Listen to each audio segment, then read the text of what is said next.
하나님의 영광을 위해서 살아야 합니다.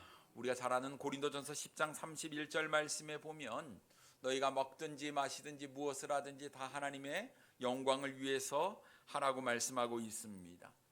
우리의 삶의 모든 영역, 우리의 삶의 모든 부분에서 하나님께 영광을 돌려야 한다는 뜻입니다. 그렇다고 한다면 우리가 어떻게 사는 삶이 하나님께 영광을 돌리는 삶일까요? 여러분, 내가 세상에서 성공하는 것이 과연 하나님의 영광을 위한 삶일까요? 내가 돈을 많이 버는 것이 하나님의 영광을 위한 것일까요?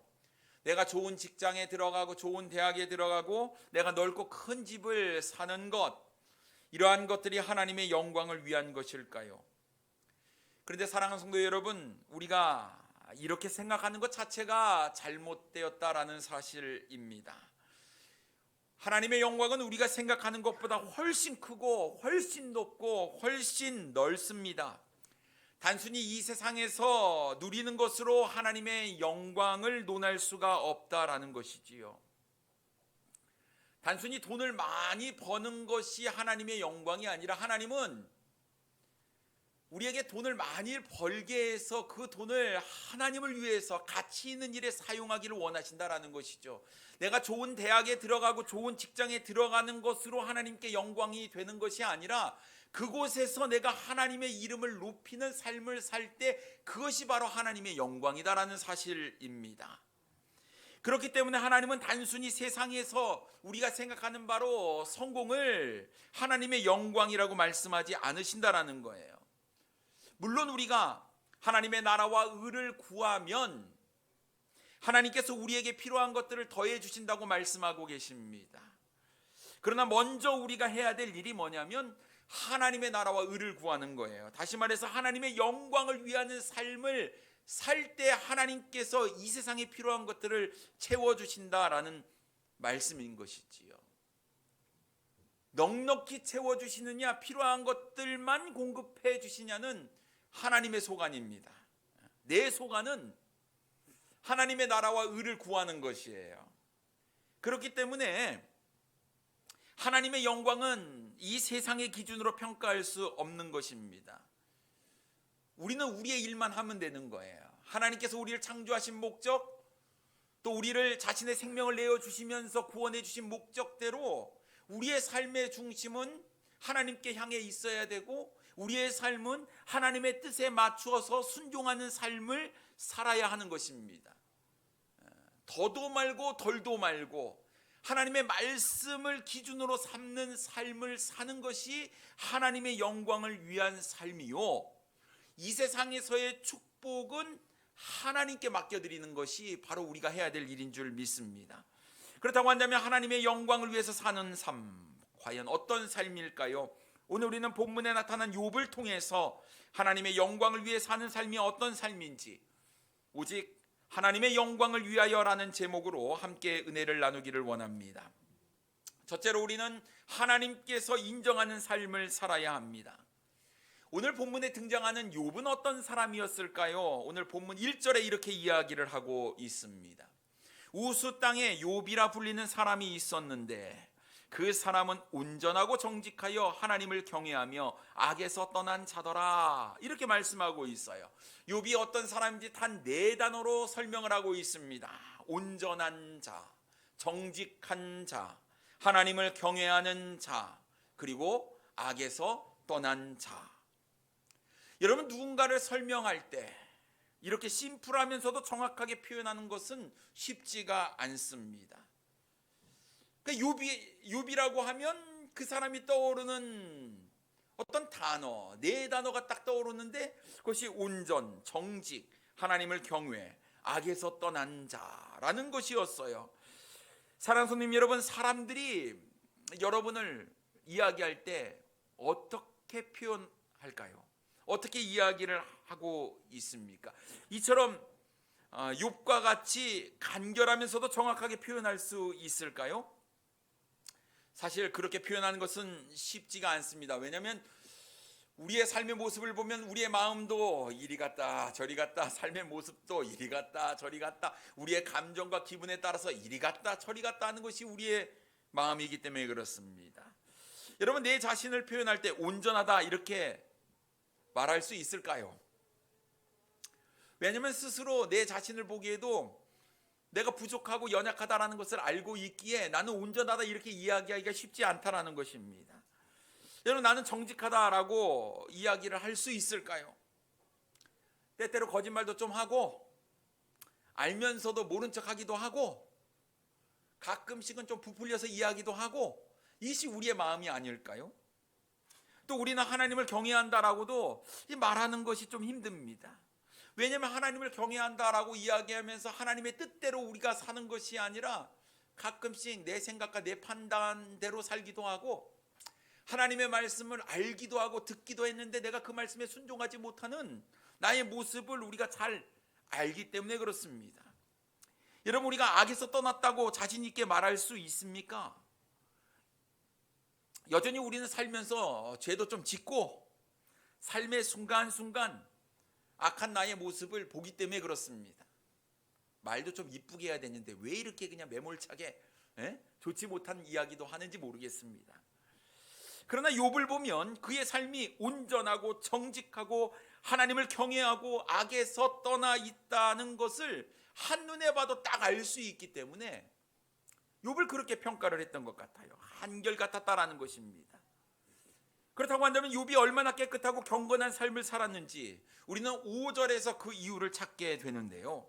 5절 말씀에 보면 그들이 차례대로 잔치를 끝내면 욥이 그들을 불러다가 성결하게 하되 아침에 일어나서 그들의 명수대로 번제를 드렸으니 이는 욥이 말하기를 혹시 내 아들들이 죄를 범하여 마음으로 하나님을 욕되게 하였을까 함이라.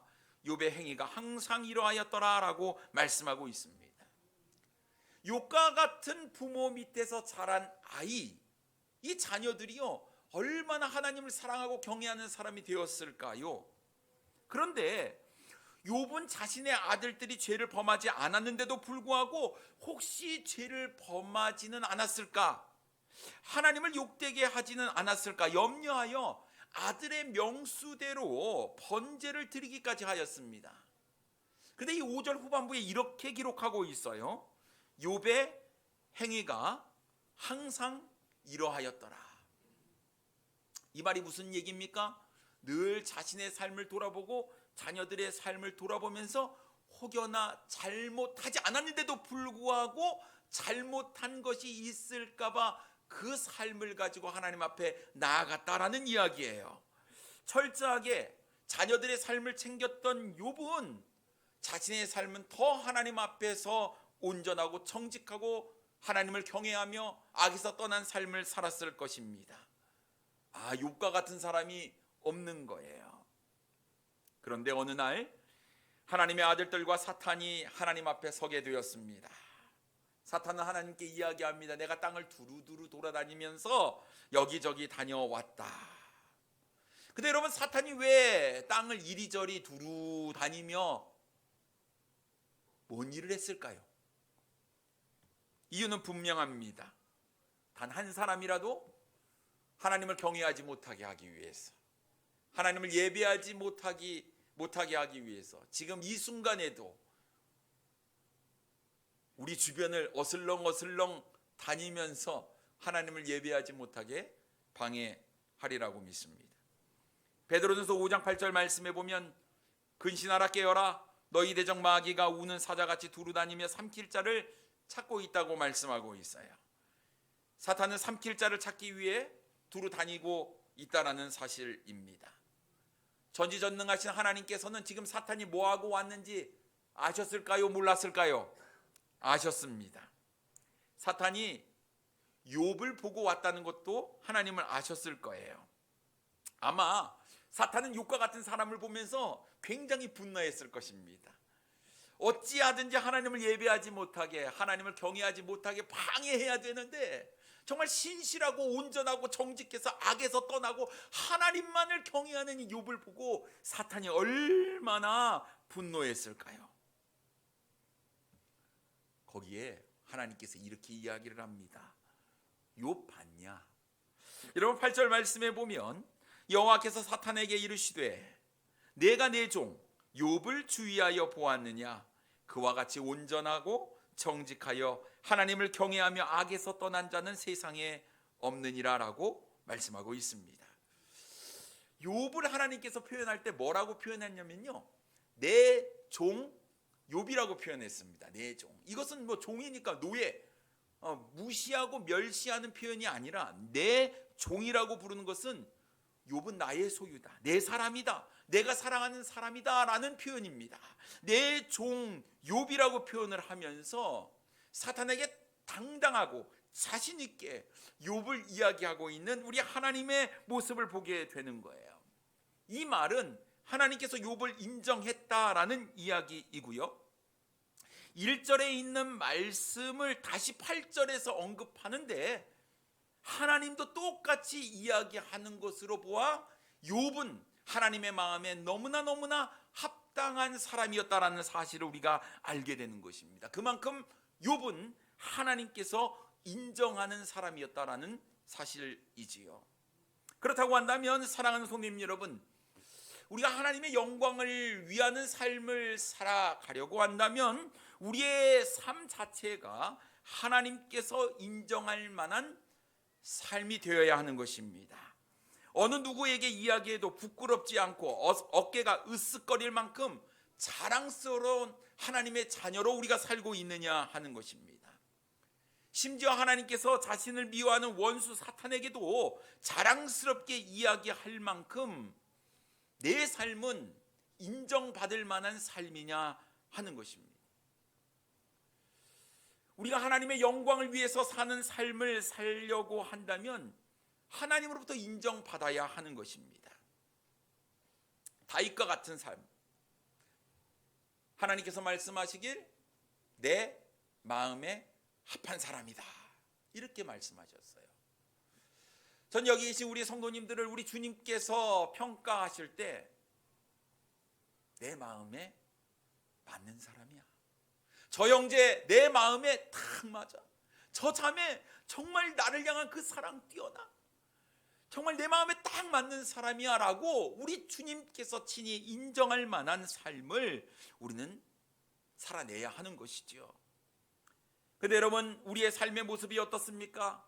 하나님 앞에서 내 삶은 온전합니까? 하나님 앞에서 정직하십니까? 나는 하나님을 진심으로 온 마음을 다해 경외하는 삶을 살고 있습니까? 내 삶이 죄악의 구렁텅이에 빠져 있는 것이 아니라 악에서 떠나서 참된 하나님의 말씀 진리만 추구하며 실천하며 사는 삶을 살고 있습니까? 여러분, 이 질문에 우리가 네라고 대답할 수 없다면 우리는 하나님 앞에 인정받을 만한 삶을 살지 못하고 있다는 이야기가 되는 것입니다. 여전히 하나님께 의문 부어 퀘스천 마크를 우리가 달고 있으면 안 되는 것 아닐까요? 이제 더 이상 미덥지 못한 인생이 아닌 하나님의 뜻에 맞춘 인생, 하나님께 인정받는 인생을 살아가시는 우리 사랑하는 성도님들이 되기를 원합니다. 욥처럼 온전하고 정직하고 하나님을 경외하며 악에서 떠났다, 이런 평가를 받는 우리 사랑하는 성도님들 되기를 원합니다. 두 번째로, 사탄은 우리를 참소합니다. 여러분, 우리가 하나님의 말씀에 합당한 삶을 살면 살수록 사탄은 우리를 가만두지 않아요. 사탄의 목적, 사탄의 사명이 바로 그건 거예요. 하나님을 사랑하지 못하게 하는 것. 사탄이 볼 때 욥은 눈에 가시였습니다. 하나님을 경외하는 욥을 괴롭혀야 했지요. 욥이 하나님을 잘 섬기고 있다는 것이 견딜 수 없는 거예요. 어떻게 해서든지 하나님을 믿는 것을 회방하는 것, 이것이 사탄의 목적이었습니다. 그런데 여러분, 사탄의 속마음은요, 단순히 욥을 괴롭히는 것이 아니라 그것을 넘어서 하나님을 괴롭히는 것, 하나님의 마음에 한 방을 날리는 것, 이것이 바로 사탄의 마음이었다라는 것이었어요. 하나님께서 욥을 자랑하는 것을 보니까 도저히 견딜 수가 없었습니다. 어떻게 해서든지 욥은 하나님을 배신할 사람이다, 하나님을 욕할 사람이다, 언제든지 하나님을 떠나고 하나님을 부인하는 사람이 바로 욥이다라는 것을 사탄은 증명하기를 원했습니다. 어떡합니까? 욥을 참소하는 거예요. 이렇게 이야기를 합니다. 9절 말씀에 보면 사탄이 여호와께 대답하여 이르되 욥이 어찌 까닭 없이 하나님을 경외하리이까. 하나님을 경외하는 것은 다 까닭이 있습니다. 다 이유가 있지요. 이유가 없이 하나님을 경외할 수는 없는 거예요. 여러분 오늘 왜 이 자리에 나오셔서 하나님을 예배하고 있습니까? 여러분 왜 하나님을 사랑하는 삶을 살고 계십니까? 이유가 있습니까? 이유가 있어요? 왜 우리는 그런 삶을 살아야 하는 것이고 그런 삶을 살고 있습니까? 사실은 까닭이 없어요. 주님 사랑하기 때문에 하는 겁니다. 내가 뭔가를 대가를 바라는 것이 아니에요. 주님께서 나에게 베푸신 은혜와 사랑이 너무 큰 거예요. 내가 받을 자격이 없습니다. 감당할 수 있는 자격이 없는데도 불구하고 그냥 사랑해 주신 조건이 없는 아가페의 사랑, 무조건적인 사랑을 통해서 생명까지 나를 위해서 주신 그 주님의 놀라운 은혜와 사랑을 감사하니 이제 나를 더 이상 영원한 불못에서부터 저 아름다운 천국 영원한 생명을 소유하게 해준 주님께 기꺼이 내 삶을 기쁜 마음으로 드리는 거예요. 거기에는 어떤 까닭이나 이유가 없다라는 것입니다. 하지만요, 사탄은 원래부터 약간 진리를 틀어서 이야기하는 것 아니겠습니까? 욥이 까닭이 있기 때문에 하나님을 경외하는 겁니다 라고 참소를 하게 된 거예요. 어떤 이유일까요? 10절 말씀에 보면 주께서 그와 그의 집과 그의 모든 소유물을 울타리로 두르심 때문이 아니니까 주께서 그의 손으로 하는 바를 복되게 하사 그의 소유물이 땅에 넘치게 하셨음이니이다 라고 말씀하고 있습니다.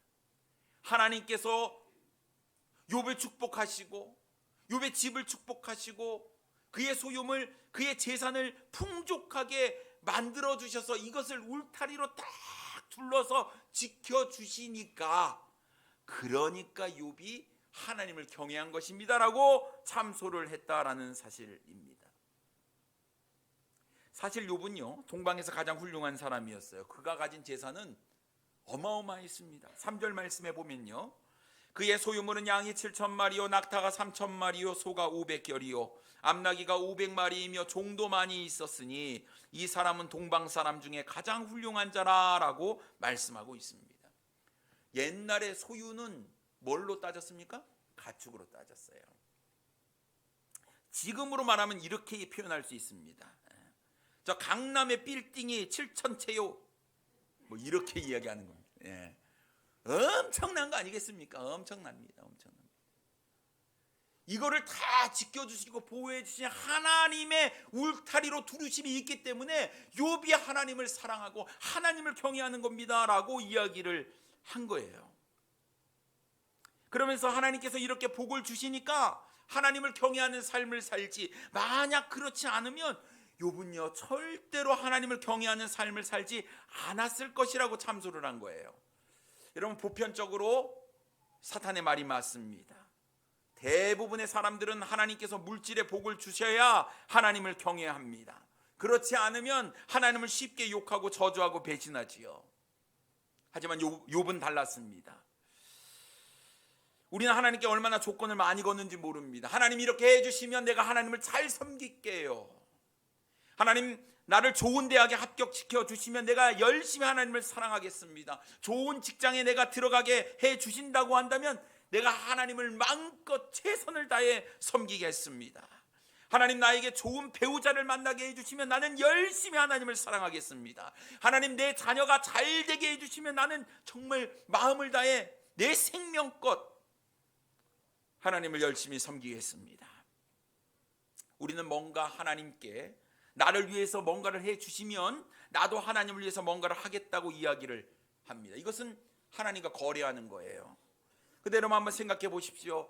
우리를 창조하신 창조주 하나님, 우리를 구원해 주신 구원자 하나님께서 피조물과 무슨 거래를 하겠습니까? 그분은 완전하신 분이에요. 완벽하신 분이에요. 능치 못할 일이 없으신 분이에요. 우리가 아니더라도 하나님께서는 전혀 하등의 어떤 어려움이나 어떤 불편함도 없다라는 것입니다. 거래 자체가 되는 것이 아닌데 우리는 늘 하나님께 거래를 한다라는 사실입니다. 내가 하지 않아도 다른 사람을 통해서 하나님은 하실 것이고, 내가 하지 않아도 그냥 하나님께서 그냥 하실 수 있다라는 사실이지요. 그럼에도 불구하고 우리는 늘 하나님과 거래를 하려고 하는 거예요. 여러분의 삶은 어떻습니까? 한번 우리의 삶을 한번 잘 살펴보시기 바랍니다. 근데 여러분, 우리의 기도만 봐도 이미 우리는 하나님께 거래를 하고 있습니다. 하나님, 내가 하나님께 영광을 돌리는 삶을 살았습니다. 하나님, 이렇게 해주셔서 감사합니다. 하나님, 이렇게 해서 내가 참 기쁩니다. 감격이 있습니다. 참 은혜가 됩니다. 이런 기도보다는 뭘 자꾸 달라고 합니다. 뭘 자꾸 달라고 해요. 주시옵소서, 주시옵소서, 채워 주시옵소서. 그러면 뭔가 내가 하겠습니다. 여러분, 우리 하나님께서는 우리의 헌신과 우리의 희생이 없더라도 하나님께서 원하시는 일을 이루어 가시는 거예요. 그러나 거기에 우리의 헌신이 있을 때 놀라운 축복이 나에게 주어지니까 그 축복의 기회를 우리에게 주시는 것 아니겠습니까? 여러분, 우리의 삶을 돌아보면서 사탄은 계속해서 우리를 참소하는데, 그 참소하는 얘기가 너무나 당연한 얘기로 받아들이게 된다면 참 우리는 하나님의 자녀로서 믿음의 삶을 잘못 살고 있다라는 사실이지요. 그런데 욥과 같은 사람도 고난을 당하게 되는 거예요. 사탄이 본격적으로 참소합니다. 11절 말씀에 보면, 이제 주의 손을 펴서 그의 모든 소유물을 치소서, 그리하시면 틀림없이 주를 향하여 욕하지 않겠나이까? 라고 이야기를 하고 있는 거예요. 하나님이 보호하심을 거둬들이십시오. 하나님, 욥을 괴롭게 한번 해보세요. 욥이 가지고 있는 소유물을 다 한번 빼앗아 보세요. 욥은 분명 틀림없이 주를 향하여 욕하게 될 것입니다 라고 이야기를 하는 거예요. 사탄이 우리의 약점을 압니다. 여러분, 우리가 물질에 약하잖아요. 우리의 마음이 물질에 있다는 것을 너무나 잘 알고 있습니다. 마태복음 6장 24절 말씀에 보면, 한 사람이 두 주인을 섬기지 못할 것이니 혹 이를 미워하고 저를 사랑하거나 혹 이를 중히 여기고 저를 경히 여김이라. 너희가 하나님과 재물을 겸하여 섬기지 못하느니라 라고 말씀하고 있습니다. 하나님을 섬기게 못하는 가장 첫 번째 요소가 아마 물질인 것 같아요. 재물 앞에 모든 사람이 넘어졌다는 것을 사탄은 잘 알고 있었어요. 사탄은 욥이 가지고 있던 그 소유물을 빼앗아 버리게 되면 욥도 하나님을 욕하고 저주할 것이라고 생각을 했습니다. 그래서 이제 욥에게는 고난이 찾아오게 되는 것이죠. 사랑하는 성도님 여러분, 사탄은 우리를 참소합니다. 우리가 하나님을 경외하는 꼴을 못 보지요. 지금도 우는 사자와 같이 삼킬 자를 찾고 있다라는 사실입니다. 사탄은 사람이 물질에 약하다는 것을 알고 있어요. 그래서 우리를 넘어뜨리려는 첫 번째 요소가 뭐냐면 경제적인 문제를 건드리는 거예요. 갑작스럽게 생각하지도 않은 일들이 생겨서 많은 돈을 쓰게 만들게 하죠. 우리가 가진 재산을 빼앗아 버립니다. 우리가 육신적으로 경제적으로 궁지에 몰리게 되면, 하나님 정말 살아계십니까? 왜 나에게 이렇게 하세요? 너무한 것 아닙니까? 하나님이 살아계시다면 나에게 뭔가를 지금 보여주세요. 이렇게 이야기하는 것이 우리의 모습 아닙니까?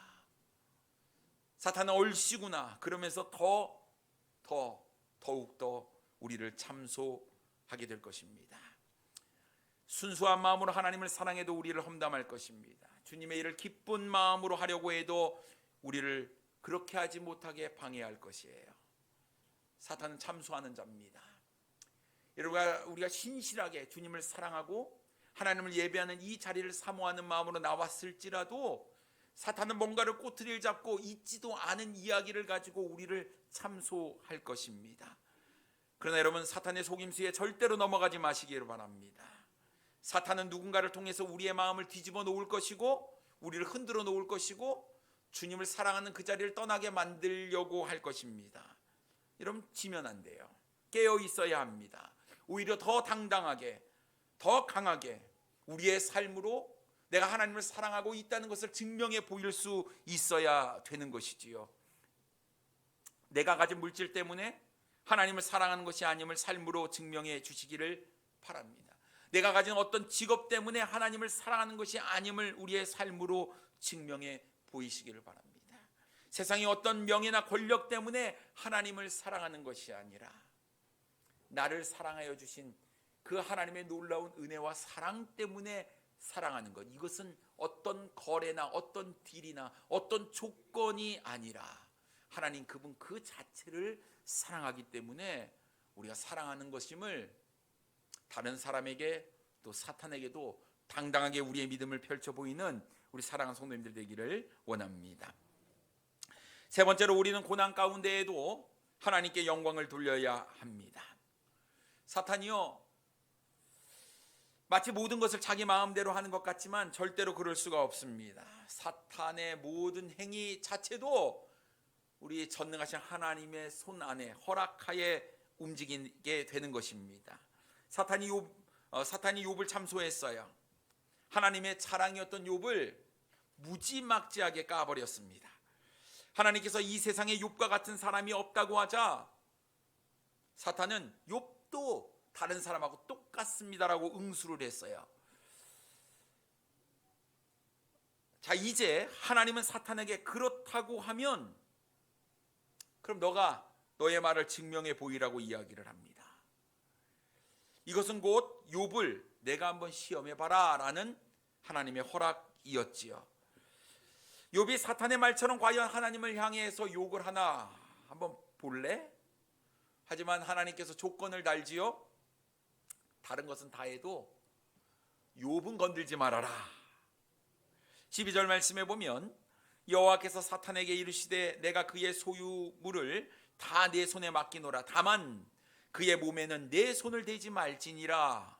사탄이 곧 여호와 앞에서 물러가니라라고 말씀하고 있습니다. 사탄이 하나님의 허락을 받아냈지요. 하지만 욥은 건들지 말라고 말씀하셨습니다. 이제 사탄은 욥을 건들지 않고 무엇이든지 자기 마음대로 할 수가 있었어요. 자, 이제 사탄은 욥을 공경에 빠지게 하기 위해서 이제 하나님을 욕하고 저주하게 만들기 위해서 이제 작전을 펼치게 되지요. 자, 욥이 가지고 있는 것들을 하나씩 빼앗아 가기 시작했습니다. 스바 사람을 통해서 소와 나귀를 빼앗아 갔어요. 하늘에 불을 내려 양떼와 종들을 불살라 버렸습니다. 갈대아 사람들을 통해서 낙타를 빼앗아 버렸지요. 하루아침에 욥이 가지고 있는 재산이 사라지고 말았어요. 충격이 가시기 전에 충격이 왔어요. 또 충격이 왔습니다. 계속된 충격으로 인해 욥의 모습은 만신창이가 되어버리고 말았습니다. 근데 욥이 버텼어요? 괜찮습니다. 이 정도쯤이야. 아니, 이 정도쯤이야가 아니잖아요. 그런데 버틴 거예요. 그런데 결정적으로 사탄은 자신의 눈에 넣어도 아프지 않을 그의 10명의 자녀들을 한순간에 빼앗아 갑니다. 태풍을 일으켜 집에 기둥을 쳐서 무너뜨려 10명의 자녀를 한순간에 다 데리고 가버리죠. 하나만 빼앗겨도 마음이 찢어질 듯한데 사랑하는 자녀 10명을 한순간에 다 잃어버리니 욥의 마음이 얼마나 아팠을까요? 대부분의 사람들은 여기서 다 무너지고 맙니다. 재산이 다 사라진 것도 마음이 아프지만 자신의 자녀를 잃어버리는 것만큼 마음이 아픈 경우는 없습니다.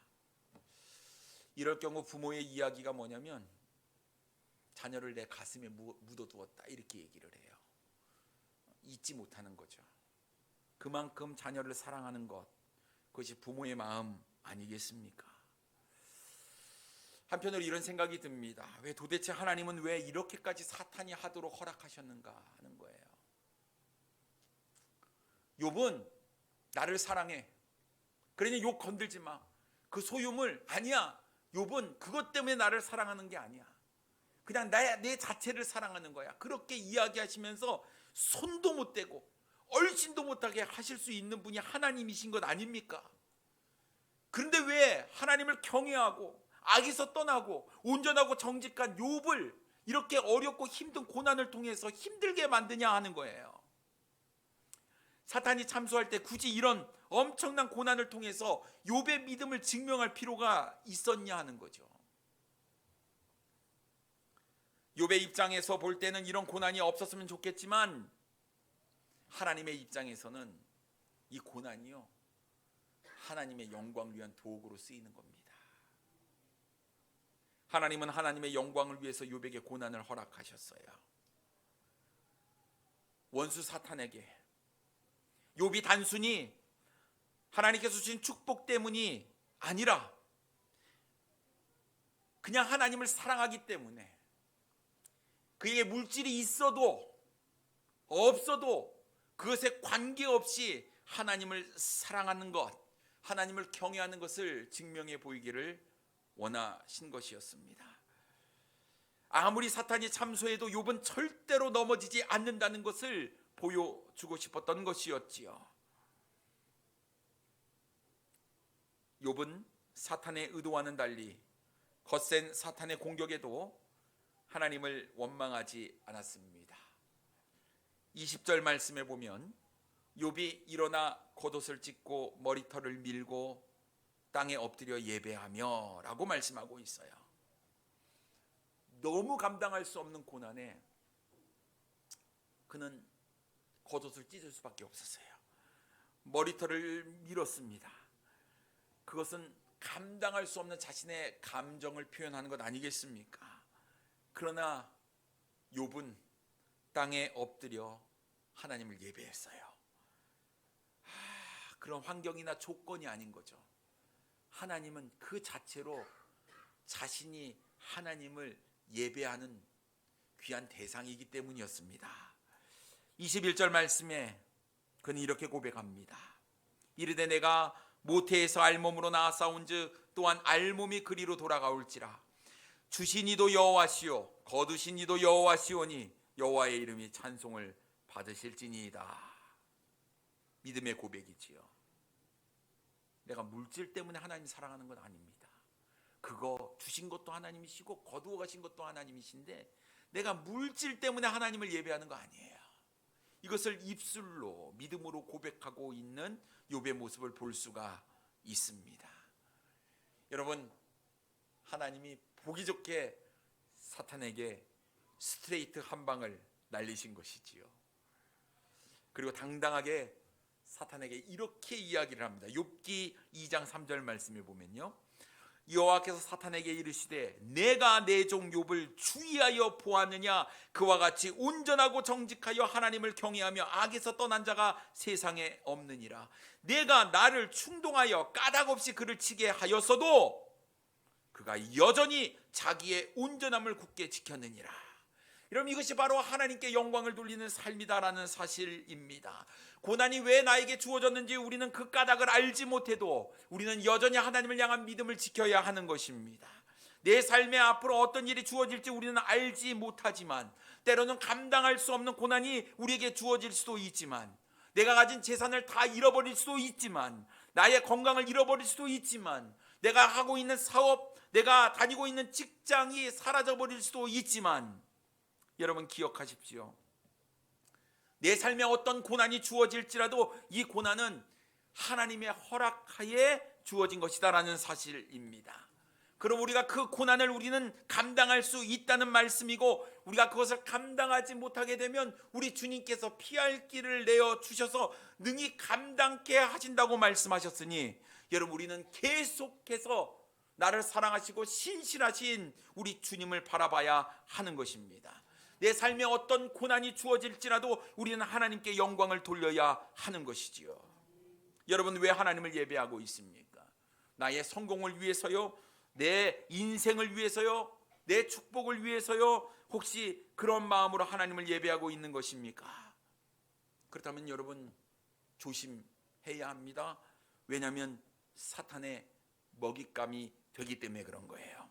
사탄은 언제든지 우리의 재산을 빼앗아 우리가 하나님을 욕하게 만들 것이고, 사탄은 언제든지 우리의 직장을 빼앗아 우리의 건강을 빼앗아 하나님을 배신하게 만들 것입니다. 그러나 여러분 중요한 것은 하나님께서 나에게 주신 축복 때문이 아니라 하나님께서 나를 창조하셨고 나를 구원하여 주셨기 때문에 우리는 하나님을 예배하는 것이지요. 우리의 삶의 목적은 하나님을 예배하는 것입니다. 하나님께 영광을 돌리는 삶을 사는 것이 우리가 창조된 목적이요, 주님께서 우리를 구원하신 목적이다라는 것이에요. 조건, 우리의 축복 하나님께 맡겨 버리십시오. 우리가 해야 될 일, 내 소관은 하나님을 경외하고 하나님을 예배하고 하나님의 영광을 위해서 사는 삶을 살아가는 것인 줄 믿습니다. 고난을 통해서도 하나님 영광 받으세요. 우리가 감당할 수 없고 너무 힘들어서 좌절할 만한 그런 시험과 고난이 있을지라도 하나님께서는 그것을 통해서 영광을 받으십니다. 여러분, 우리가 잘 아시겠지만 그렇게 고난을 견디며 하나님께 영광을 돌렸던 욥을 하나님께서 그냥 내버려 두시지 않았어요. 갑절의 놀라운 축복으로 채워주셨다라는 거예요.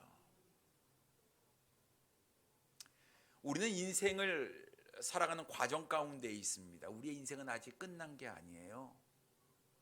이 과정 가운데에는 어떠한 고난이 찾아올 수 있는 것이죠. 매 순간 매 순간 우리의 마음이 하나님께로 향하는 마음이 흔들리지 않았으면 좋겠습니다. 사탄은 계속 우리를 참소할 거예요. 그런데 하나님께서는 우리의 삶을 통해서 아니다, 사탄한테 멋있게 증명해 보이기를 원하시는 것이 우리 하나님의 마음인 줄 믿습니다. 그렇다고 한다면 사랑하는 성도님 여러분, 우리의 삶이 어떤 삶이 되어야 할까요? 하나님께 영광이 되는 삶을 살아야 하는 것입니다. 욥처럼 하나님의 말씀을 기준 삼아 온전하고 정직하고 하나님을 경외하며 악에서 떠난 삶을 살아가시는 우리 사랑하는 성도님들 되기를 원합니다. 기도하겠습니다.